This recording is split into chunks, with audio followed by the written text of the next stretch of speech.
Hi students, good morning all of you.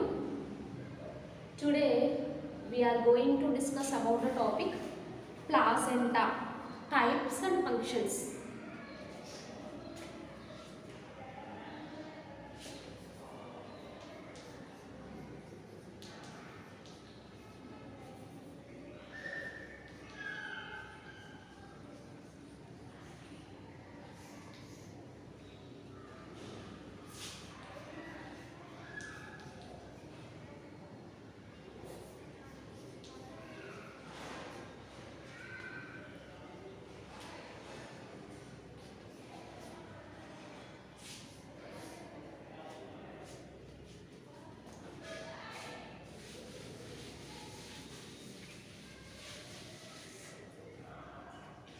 ఈరోజు క్లాస్లో ఏంటంటే ప్లాజెంటా టైప్స్ అండ్ ఫంక్షన్స్.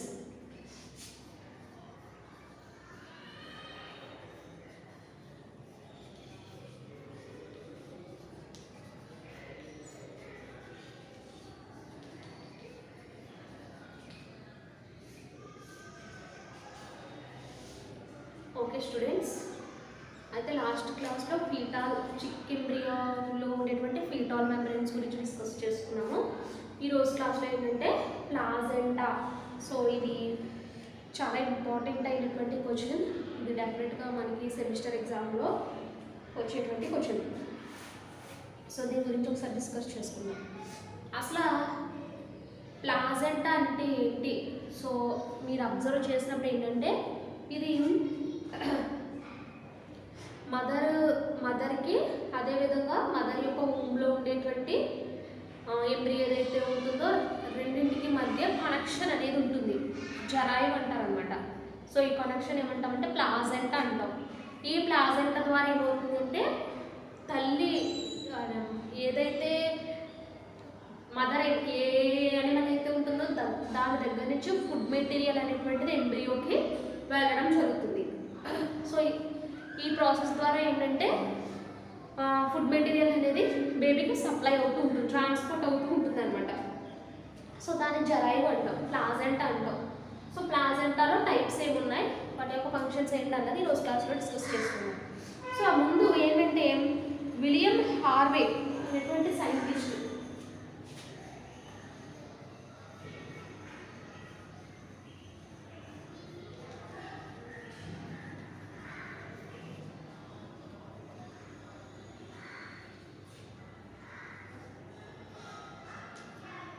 ఈయన 1657లో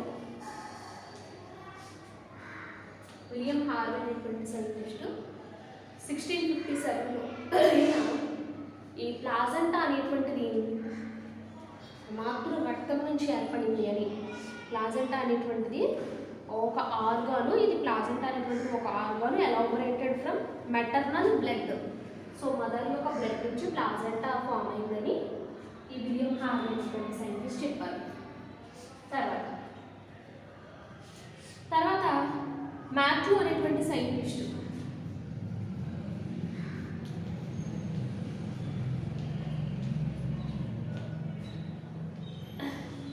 ఈ మాథ్యూ అనేటువంటి సైంటిస్టు ఇది ఎలా పనిచేస్తుంది అంటే ప్లాజెంటా అనేటువంటిది ఫీటాల్ లంగ్ కింద దాని యొక్క ఫంక్షన్ ఉంటుందని చెప్పి ఈయన మాథ్యూ అనేటువంటి సైంటిస్ట్ చెప్పడం జరిగింది. మాథ్యూ అనేటువంటి scientist. Next one John William Hunter.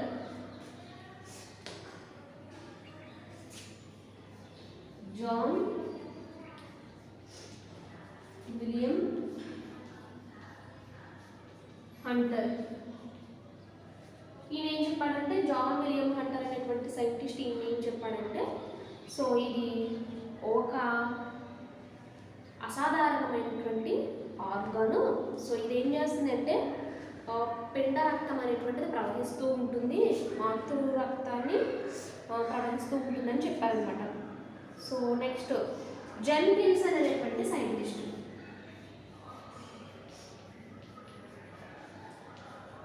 జెన్కిన్సన్ అనేటువంటి సైంటిస్టు ఈయన ఏం చెప్పారంటే ఇది ఆమ్నియాన్తో కలిసి ఇది ఏం చేస్తుంది చేస్తుంది అంటే జెన్కిన్స్ అనేటువంటి సైంటిస్టు ఈ ప్లాజెంటా అనేటువంటి ఆర్గాను యూటెరైన్ వాల్తో కలిసి కొరియాన్తో కలిసి ఏం చేస్తుంది అంటే ఒక అవయవంగా ఏర్పడి ఇది తల్లికి పిండానికి మధ్య పదార్థాల భౌతిక మార్పిడి అనేది జరగడానికి ఉపయోగపడుతూ ఉంటుందని ఈ జెన్కిన్స్ అనేటువంటి సైంటిస్ట్ చెప్పాడు.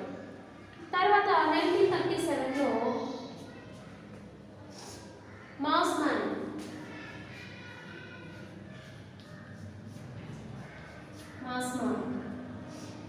మాస్మన్ అనేటువంటి సైంటిస్ట్ ఏం చెప్పాడంటే ఇది మదర్కి నెక్స్ట్ ఆ ఎంబ్రియోకి మధ్య భౌతిక మార్పిడి కొరకు సో ఇవన్నీ ఉపయోగపడతాయని నేను చెప్పడం జరిగిందనమాట. సో దీని యొక్క ఫంక్షన్ ఏంటి, ఇలా కొంచెమంది William Harvey, Matthew, John William Hunter, Jenkins, Mossman వీళ్ళందరూ కూడా ఏం చెప్పారంటే అది ఒక ఆర్గాన్ యొక్క ఫంక్షన్ చాలా మోస్ట్ ఇంపార్టెంట్ అని మేము చెప్పారు. అసలు ఈ ప్లాజెంటా యొక్క ఫంక్షన్ ఏంటి అని కొన్ని రీసెర్చెస్లో తెలిపింది ఏంటి అంటే ఇది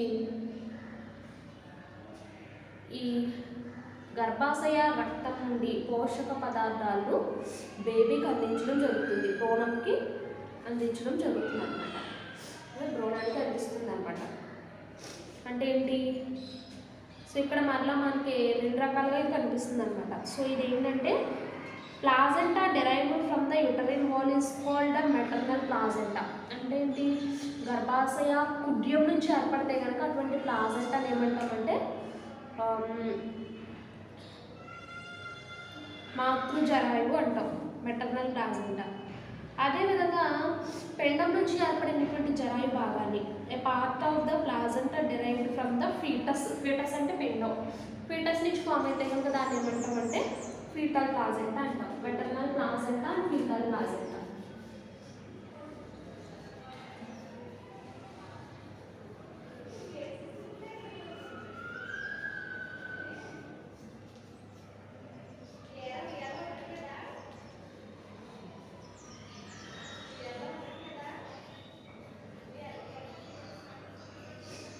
maternal placenta and foetal placenta చెప్పుకున్నాం కదా. మెటర్నల్ ప్లాజెంటా అంటే గర్భాశయ కుడ్యం దగ్గర నుంచి ఫామ్ అయితే ఆ ప్లాజెంటా మెటర్నల్ ప్లాజెంటా అంటాము. ఫీటల్ ప్లాజెంటా వచ్చేసి అది ఎంబ్రియో దగ్గర నుంచి కనుక ప్లాజెంటా ఫామ్ అవుతుందని ఫీటల్ ప్లాజెంటా అంటాం. ఫీటల్ ప్లాజెంటా అంటాం. సో ఇక్కడ ఏంటంటే ఇక్కడ గర్భాశయ కుడ్య భాగమునకు ఈ పిండము ట్రోపోబ్లాస్ట్కు మధ్య ఉండేటువంటి అంటే గర్భాశయ కుడ్య భాగం. సో ఇక్కడ ఏంటంటే హోల్ కొరియానిక్ మెంబ్రేన్ గర్భాశయ the intimate relationship between A portion of maternal uterine గర్భాశయ కుడ్యం.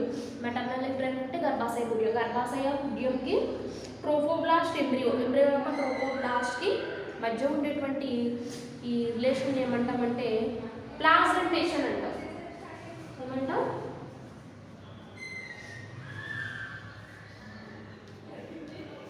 ప్లాజెంటేషన్ అంటాం. మదర్కి బేబీకి మధ్య ఉండేటువంటిది. అదేవిధంగా అభివృద్ధి చెందుతున్న పెండం ఉంది కదా, అభివృద్ధి చెందుతున్న పెండం ఏంటంటే డెవలప్ అవుతున్న ఈ ఎంబ్రియో ఏంటంటే గర్భాశయ కుడ్యంతో అతుకుంటే దాన్ని ఏమంటామంటే ఇంప్లాంటేషన్ అంటాం.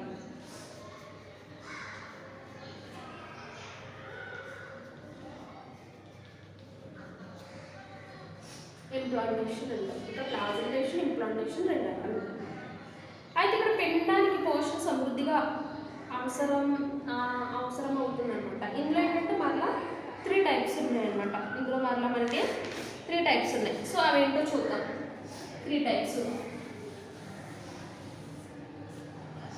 సో ఫస్ట్ వన్ ఏంటంటే central implantation.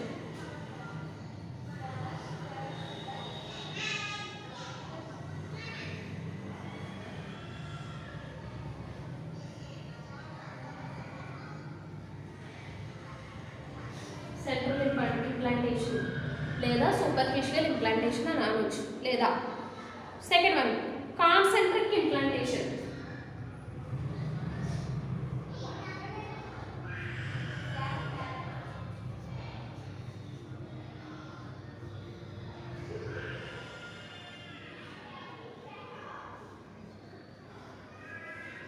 Concentric implantation. Third one interstitial implantation. Interstitial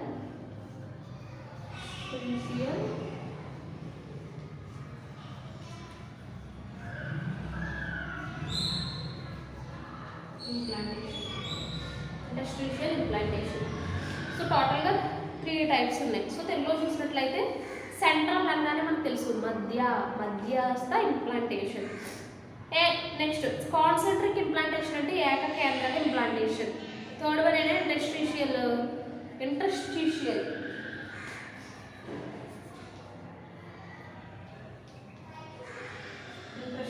implantation అంటే ఇది మధ్యాంతర ఇంప్లాంటేషన్ అనమాట. సో మూడుకి కూడా ఈ 3 టైప్ ఉండేటువంటి ఇంప్లాంటేషన్స్ ఎగ్జాంపుల్స్ చూద్దాం. సో ఇక్కడ మధ్య ఇంప్లాంటేషన్ మీరు ఎక్కడ చూస్తారంటే ర్యాబిట్ యాంగులేట్స్.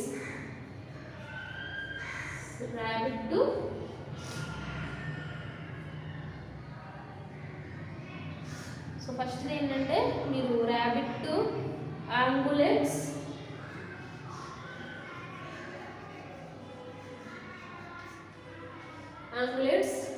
నెక్స్ట్ వన్ అవన్నీ కూడా క్షేత్రాలన్నమాట. మ్యామల్స్, నిమ్న ప్రైమేట్స్ వంటి వాటిల్లో సో ఉపరితలంలో అంటి పెట్టుకునేటటువంటి దాన్ని ఏమంటామంటే సెంట్రల్ ఇంప్లాంటేషన్ అంటాం. గర్భాశయ కుహరంలోకి స్వేచ్ఛగా చొచ్చుకుని వస్తుంది అనమాట. ఇది ఏం చేస్తుందంటే surface of the uterine wall దగ్గర సర్ఫేస్ దగ్గర ఉంటుంది. ఇది ఏంటంటే యూటరైన్ క్యావిటీలోకి ఇది ప్రొజెక్ట్ అవుతుంది అనమాట. సో దాన్ని ఏమంటామంటే సెంట్రల్ ఇంప్లాంటేషన్ అంటాం. కాన్సెంట్రిక్ ఇంప్లాంటేషన్ చుంచెలుకలు ఇవి ఎక్కడ కనిపిస్తాయంటే mouse, squirrel.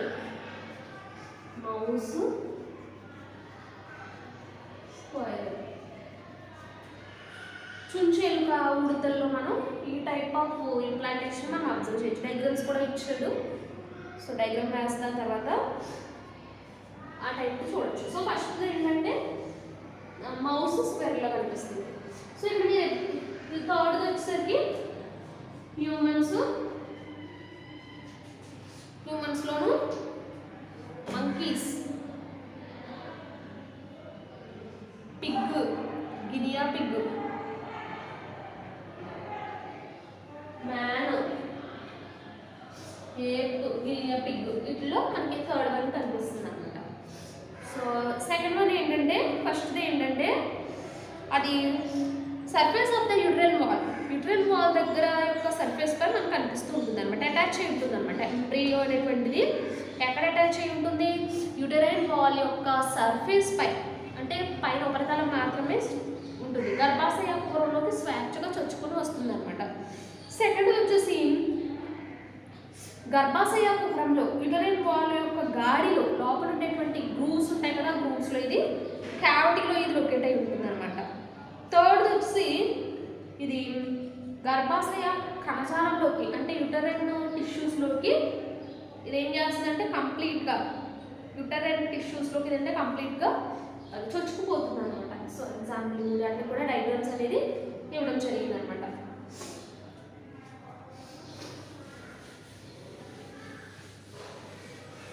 So next one జరాయు ఏర్పడే విధానం. క్లాసిఫికేషన్ ఆఫ్ ప్లాజెంటా చెప్పుకునే ముందు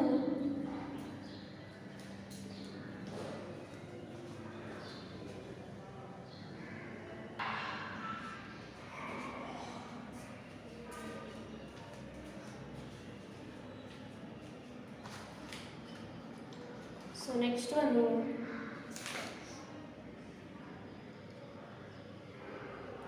ఇలా 3 టైప్స్ ఇది మనం అబ్జర్వ్ చేయొచ్చు.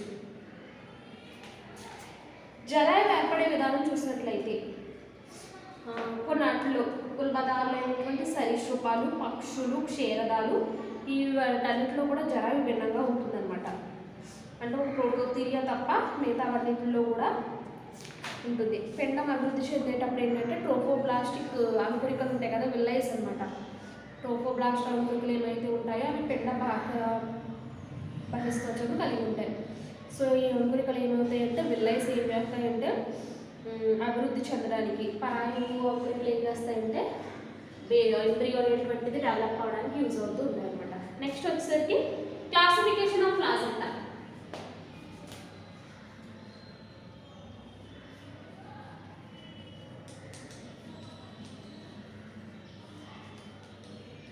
Classification of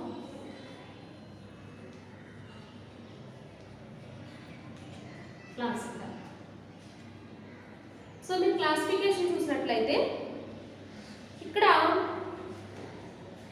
nature of extra embryonic membranes, పిండ బాహ్యత్వచాల తీరు. Next one distribution of villi and shape of placenta. Next one degree of intimacy between foetal and maternal tissues, భ్రూణ మరియు మాతృ కణజాల మధ్య అతి సన్నిహితమైన సంబంధం. సో ఇవన్నిటిని బట్టి ఏంటంటే జరాయువుని ప్లాసెంటా 3 టైప్స్గా గుర్తించారు. సో ఏంటంటే first one yolks of placenta classify చేశారు. ఎలా క్లాసిఫై చేశారు దీన్ని? 3 వాటిని బేస్ చేసుకుని. ఒకటి ఏంటంటే పిండ బాహ్యత్వచాల పనితీరు, అంకురికల విస్తరణ, ఆకారం, భ్రూణ మరియు మాతృ కణజాలాల మధ్య ఉండేటువంటి తల్లికి బేబీకి మధ్య ఉండేటువంటి రిలేషన్షిప్ని బేస్ చేసుకుని 3 టైప్స్ కింద డివైడ్ చేశారు. Yolks of placenta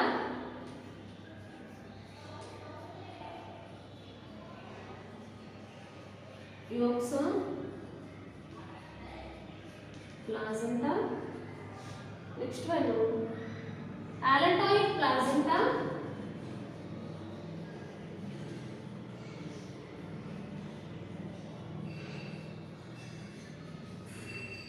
And the third one chorionic placenta.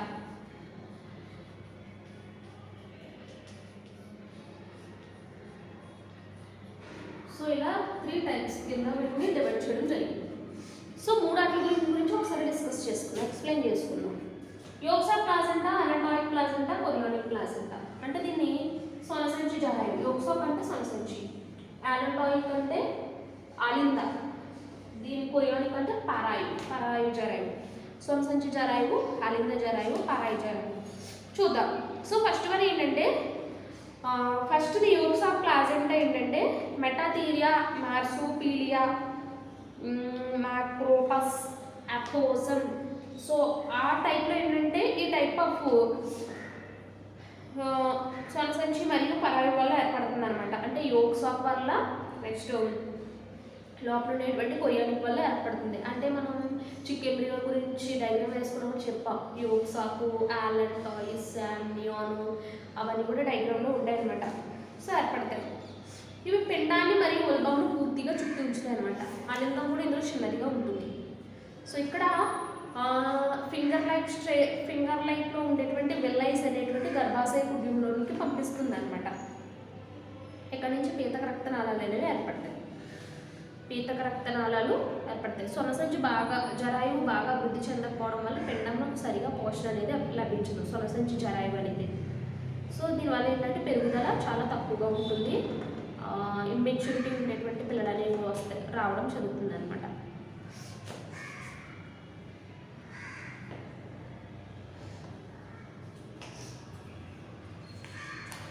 Next one వచ్చేసి అలెంటాయిక్ ప్లాసెంటా. సో అలెంటాయిక్ ప్లాసెంటా కనుక మీరు అబ్జర్వ్ చేసినట్లయితే అలింద జరాయువు, అలింద మరియు పరాయు కలయిక వల్ల ఏర్పడుతుంది. అలింద జరాయువు, అలింద పరాయు వల్ల ఏర్పడుతుంది. అందువల్ల దీన్ని అలింద పరాయి జరాయువు అంటారు. సో ఏంటంటే ఇది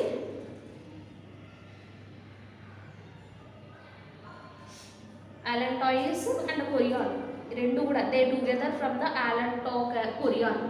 అలెంటాయిస్, కొరియాన్ రెండు కూడా ఉండడం వల్ల కలయిక వల్ల ఏర్పడేటువంటి దాన్ని ఏమంటాం అంటే అలెంటాయిక్ ప్లాసెంటా అంటాం. ఇది పిండ పోషణ అవయవంగా ఉపయోగపడుతుంది అనమాట. సో దీనివల్ల ఏంటంటే పిండాంతి ఆహార నాళం నుండి ఏర్పడుతుంది. లోపలేమో అంతఃస్వచ్ఛంతోనూ వెలుపల మధ్యస్వచ్ఛంతో చుట్టబడి ఉంటుంది అనమాట. సో ఇలా ఈ విధంగా కనిపిస్తుంది. నెక్స్ట్ వచ్చేసరికి కొరియానిక్ ప్లాసెంటా. సో ఈ రకం జరాయువు ఏంటంటే పరాయి వల్ల ఏర్పడుతుంది, అంటే కొరియాన్ వల్ల ఏర్పడుతుంది అనమాట. సో ఇది హ్యూమన్స్లోను, హేప్స్లోను ఈ టైప్ ఆఫ్ జరాయువు ఉంటుంది. అలింగం చిన్నదిగా ఉంటుంది, పరాయితో నాభిరుజ్జులో చొచ్చుకుపోతుంది అనమాట. రక్త కేశనాళికలు కూడా ఏర్పడతాయి అనమాట. సో నెక్స్ట్ వన్, క్షీరదారాలలో జరాయువు కనుక మనం అబ్జర్వ్ చేసినట్లయితే మామ్మేలియన్ placenta, మామ్మేలియన్ placenta.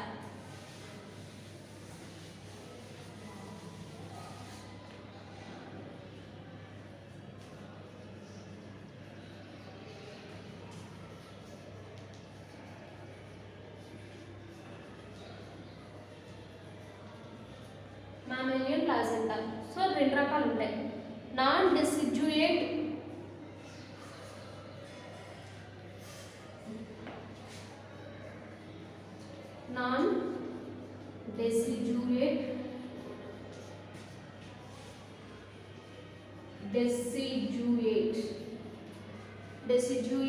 డెసిడ్యుయేట్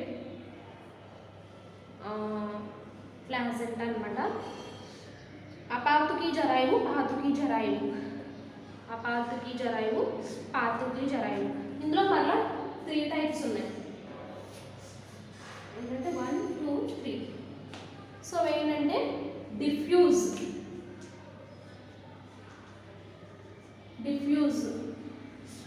diffuse placenta. Next one cotyledonary, cotyledonary. వ్యాపన జరాయువు, బీజదళ జరాయువు, ఇంటర్మీడియట్ జరాయువు.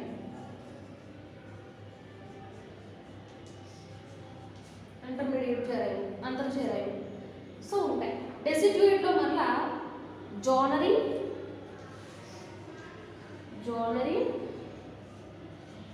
డిస్కాయిడల్,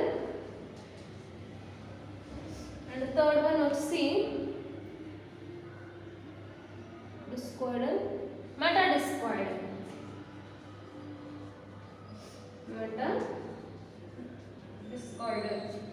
ఉంటాయన్నమాట. అంటే ఇది ఏంటంటే డిఫ్యూజ్ వ్యాపన జరాయువు, కోటిలోడోనరీ, బేజదళ జరాయువు, ఇంటర్మీడియట్ జరాయువు ఏంటంటే అంతర్జరాయువు. నెక్స్ట్ వచ్చేసరికి మాండలిక జరాయువు, డిస్కాయిడల్ అంటే చక్రాభ జరాయువు, అంత్యచక్రాభ జరాయువు ఉంటాయన్నమాట. సో ఇవి ఎందులో ఉంటాయి అన్నదే ఎగ్జాంపుల్స్ కూడా ఇచ్చాడనమాట. సో డిఫ్యూజ్ వచ్చేసరికి మనకి హార్స్, లెమ్యూర్లో కనిపిస్తుంది. కోటిలోడోనరీ వచ్చేసరికి గోట్, షీప్, కౌ, డీర్లో కనిపిస్తుంది. ఇంటర్మీడియట్ ప్లాజెంటా వచ్చేసరికి క్యామెల్, జిరాఫీ. జోనరీ వచ్చేసరికి క్యాట్, డాగ్, ఎలిఫెంట్. డిస్కాయిడల్ వచ్చేసరికి ర్యాబిట్, బేరు. మెటాడిస్కాయిడల్ వచ్చేసరికి కనుక ఏప్, మంకీ, మ్యాన్లో మనకి కనిపిస్తూ ఉంటాయి అన్నమాట. ఈ 3 టైప్స్ కూడా కనిపిస్తూ ఉంటాయి అన్నమాట. సో ఫస్ట్ వీటి గురించి చెప్పుకున్నాం కాబట్టి సో ఫస్ట్ ఏంటంటే డిఫ్యూజ్ ప్లాజెంటా.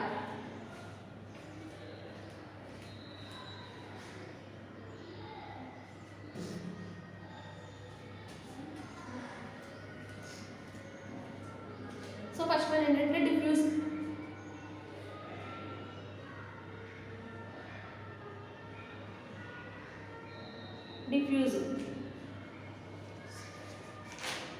అవి ఏంటంటే వ్యాపన జరాయువు. ఈ రకమైనటువంటి జరాయువులు ఏంటంటే విల్లైస్ ఉంటాయి కదా, విల్లైస్ అనేటువంటివి ఎక్కువ సంఖ్యలో వెదజల్లు ఉంటాయి అన్నమాట. సో ఇది మదర్ యొక్క టిష్యూస్లోకి చొచ్చుకుని పోలేవన్నమాట. సో దీనివల్ల మాతృకణజాలానికి ఎటువంటి నష్టం ఏర్పడదు. Next one బీజదళ జరాయువు. విల్లైస్ అనేటువంటివి అక్కడక్కడ గుంపులుగా ఉంటాయి పరాయువుపై. సో ఇక్కడ డయాగ్రామ్స్ కూడా ఇచ్చాడు అనమాట.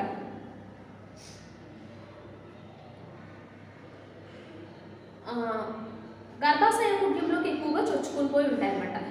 ఏవి బీజదళ జరాయువు. అంతర్జరాయువు అనేటువంటిది రెండింటికి అంతర్జరాయువు ఇంటర్మీడియట్ కాబట్టి వ్యాపార జరాయువుకి, బీజదళ జరాయువుకి అంటే డిఫ్యూజ్ టైపు, కోటిలోడోనరీ ప్లాజెంటాకి రెండింటికి మధ్యలో ఉంటుంది అనమాట, వెదజల్లబడి ఉంటుంది. నెక్స్ట్ వన్ వచ్చి డెసిడ్యూట్ టైప్ ఆఫ్ ప్లాజెంటా. ఇందులో అంకురికలు అనేవి చుట్టి ఒక పట్టీ వల్ల ఏర్పడుస్తాయి అనమాట. పట్టీ చాలా స్పష్టంగా ఉంటుంది. సో మధ్యలో చూసినట్లయితే అంటే పట్టీలుగా ఉంటాయి అనమాట. చక్రాభ జరాయువు, జాలరీ ప్లాజెంటా. ఇందులో విల్లైస్ అన్ని కూడా ఒకే చోట బిల్లల మాదిరిగా ఉంటాయి అనమాట. అంటే వెజికల్స్ మాదిరిగా ఉంటాయి అనమాట. అంత్యచక్రాభ జరాయువు లాస్ట్ గర్భాశయ కుహరంలోకి చొచ్చుకుని పోతుంది.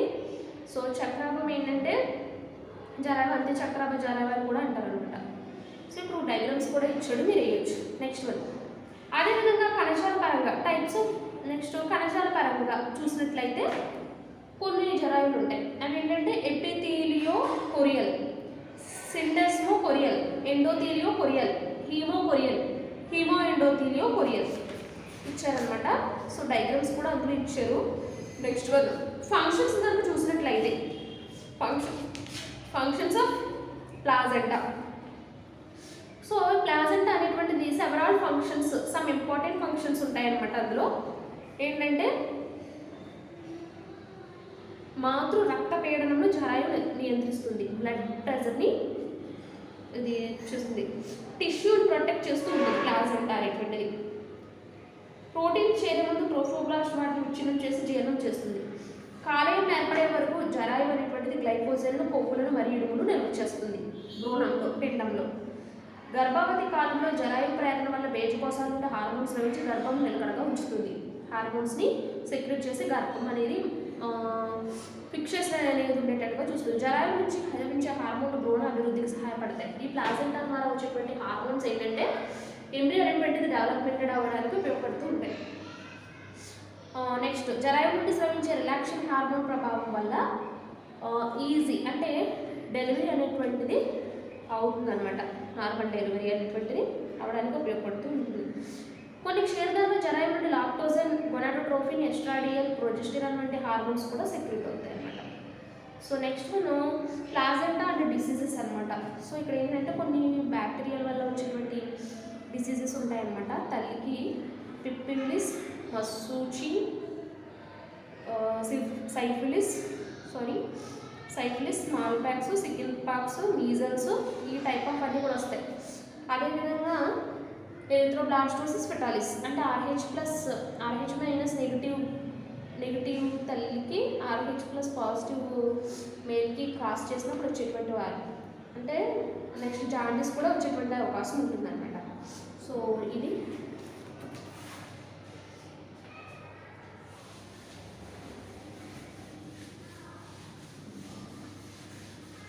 ఇక్కడితో ఏంటంటే మనకి సిలబస్ అనేది కంప్లీట్ అయింది. ఇందులో నుంచి డెఫినెట్గా యూనిట్ 1లో నుంచి డెఫినెట్గా placenta, fetal membranes in chick embryo, types of cleavages డెఫినెట్గా ఇంపార్టెంట్ క్వశ్చన్స్ అని చెప్పుకోవచ్చు. అయితే అంటే ఫ్రాగ్ గ్యాస్ట్రులేషన్ ఉంది కదా, సో ప్లాజెంటాని నెక్స్ట్ చిక్ ఎంబ్రియోని ఒకవేళ రేర్గా ఇవ్వకపోతే ఈ గ్యాస్ట్రులేషన్ అనేటువంటి క్వశ్చన్ అడుగుతాను. Thank you all of you.